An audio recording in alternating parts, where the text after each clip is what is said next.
So real quick, I'll give you some background information on my first business and what happened in 2020. So I began my artisan skincare business, Heads Up Boutique, in 2017 while I was a junior at Norfolk State University. I started that business because I wanted something tangible that I could put what I was learning to in class. So that's a business that helped me get started on my creative journey, if you will, as an entrepreneur. So let's fast forward to 2020. When COVID hit, I had a lot of issues selling my skincare. Up until 2020, I was selling my skincare at local events where my skincare specialty was that I had just these amazingly addictive fragrances. And it was so much easier because it was a part of the way that I sold to give someone walking past my booth a smell. Also, what I would do is I would take the lids off of some of my testing jars. And I noticed that many people had complimented me and had actually commented that my booth smelled like a bakery. So that became even more of a selling point when I began to focus on specific types of fragrances, and those were food and beverage fragrances. So just to give you an idea of the types of things that I had fragrances like margarita, bacon, beef jerky, ramen noodles, salted caramel, cornbread, all different kinds of fragrances. And I noticed that people like those. So when COVID hit, I honestly didn't know what to do because I was so enthralled with the way that I had sold to people in person that I completely neglected what I should have been doing online. And so when I came to that realization in 2020, I thought to myself, well, I have two options.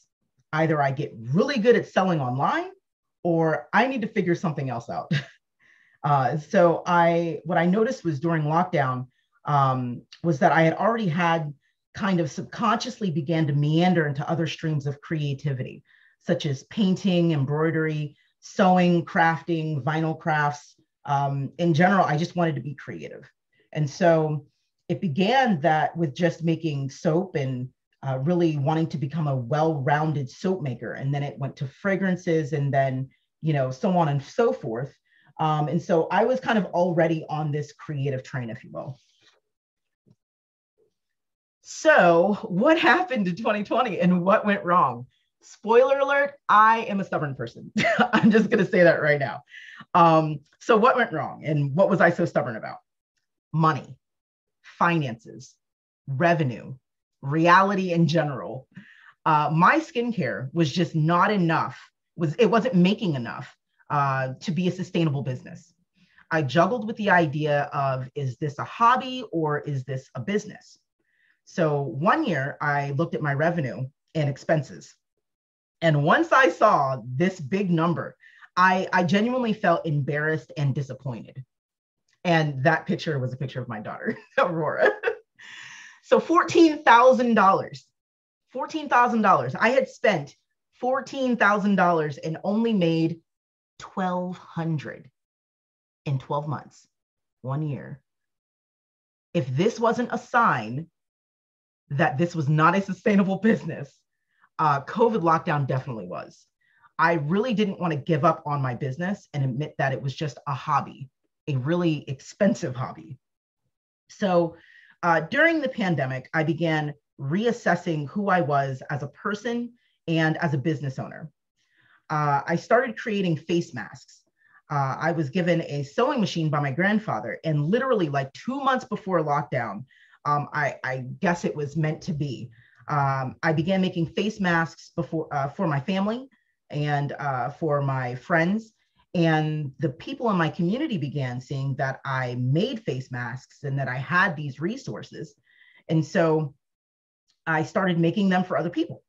My mom, of course, wanted to support me in what I was doing. And so she began telling people about my face masks. And that was literally the epitome of word of mouth advertising. Because of the desperate need of face masks overall and a need in the market.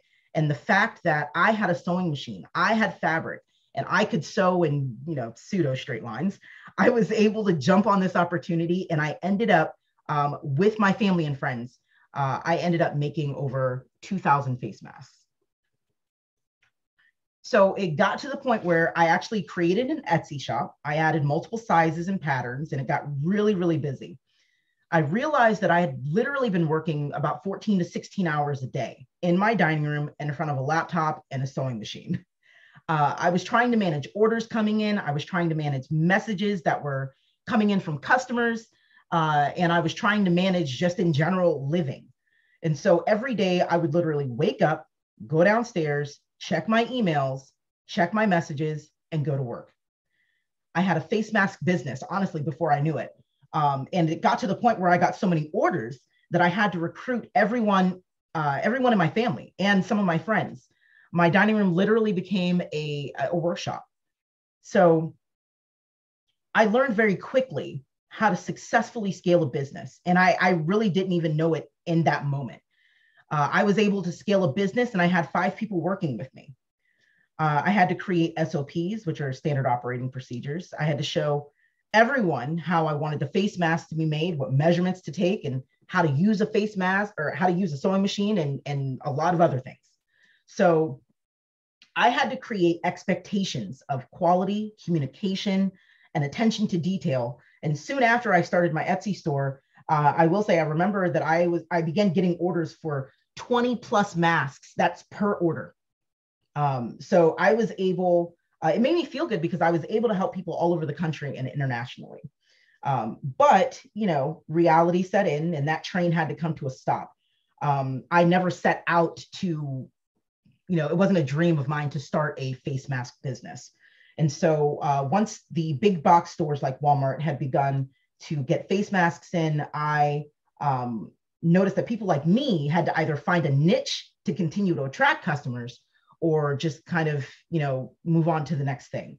And so this entire experience was a very eye-opening lesson for me as a business owner. And I chose to stay open with my face mask business until the winter of 2020.